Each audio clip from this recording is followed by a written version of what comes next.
আপনারা কি খেয়াল করেছেন, রোদে কিন্তু খুব একটা যাওয়া হয় না। সারাদিন ঘরে বা অফিসে কাটে। আবার শরীরে হালকা ব্যথা, দুর্বলতা, মুড খারাপ, এমনকি হাড়ে ব্যথা অনুভব হয়। তাহলে সমাধান? এগুলো হতে পারে ভিটামিন ডি এর ঘাটতির লক্ষণ। আজকের ভিডিওতে আমরা জানবো শরীরে ভিটামিন ডি কমে গেলে কি কি সমস্যা হয় আর কেন এটি আমাদের সবার জন্য এত জরুরি। ১ নাম্বার, হাড় ও জয়েন্ট দুর্বল হওয়া। ভিটামিন ডি হলো হাড়ের জন্য প্রধান ভিটামিন। এটি শরীরের ক্যালসিয়াম শোষণে সাহায্য করে। ভিটামিন ডি না থাকলে ক্যালসিয়াম কাজে লাগে না, ফলে হাড় ভঙ্গুর হয়, সহজেই ব্যথা বা ফ্র্যাকচার হতে পারে। বাংলাদেশে অনেক বয়স্ক মানুষ কোমর বা পিঠ ব্যথায় ভোগেন। তার একটা বড় কারণই হলো ভিটামিন ডি এর ঘাটতি।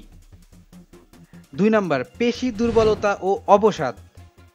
সারাক্ষণ ক্লান্তি লাগে, শরীরে কোনো শক্তি থাকে না।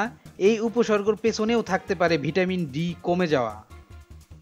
অনেক সময় আমরা ভুল করে ভাবি এটা শুধু কাজের চাপ। আসলে শরীর ভিতর থেকে সঠিক ভিটামিন না পেলে শক্তি কোথায় পাবে? ৩ নাম্বার, রোগ প্রতিরোধ ক্ষমতা কমে যাওয়া। ভিটামিন ডি আমাদের ইমিউন সিস্টেমকে শক্ত করে। এটি ভাইরাস বা সংক্রমণের বিরুদ্ধে লড়াই করতে সাহায্য করে। তাই যাদের ভিটামিন ডি কম তারা বারবার ঠান্ডা, জ্বর, ফ্লু বা সংক্রমণে ভোগেন। ৪ নম্বর, মুড পরিবর্তন ও ডিপ্রেশন।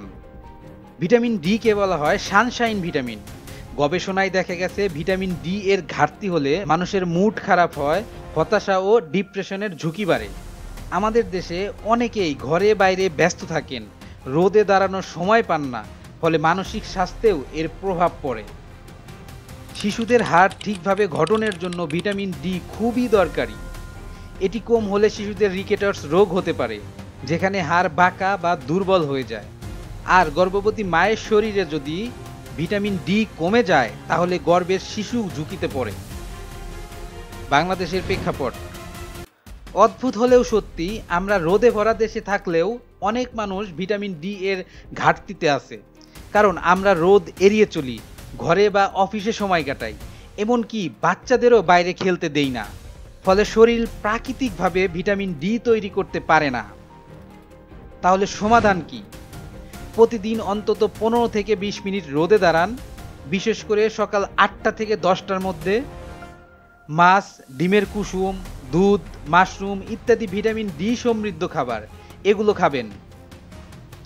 ভিটামিন ডি সাপ্লিমেন্ট নিতে পারেন, তবে অবশ্যই ডাক্তারের পরামর্শে। আপনি নিজ থেকে কোনো ওষুধ খাবেন না। তাহলে আজ থেকে একটু রোদে দাঁড়াতে ভুলবেন না। শরীর যেমন সুস্থ থাকবে, মনও থাকবে ফ্রেশ। ভিডিওটি ভালো লাগলে অবশ্যই লাইক দিন, কমেন্ট জানান আপনি কি রোদে দাঁড়ানোর অভ্যাস করেন। আর নতুন নতুন স্বাস্থ্য সচেতন ভিডিও পেতে সাবস্ক্রাইব করুন আমাদের কিরণ জায়েদ হেলথ কর্নার চ্যানেলটি।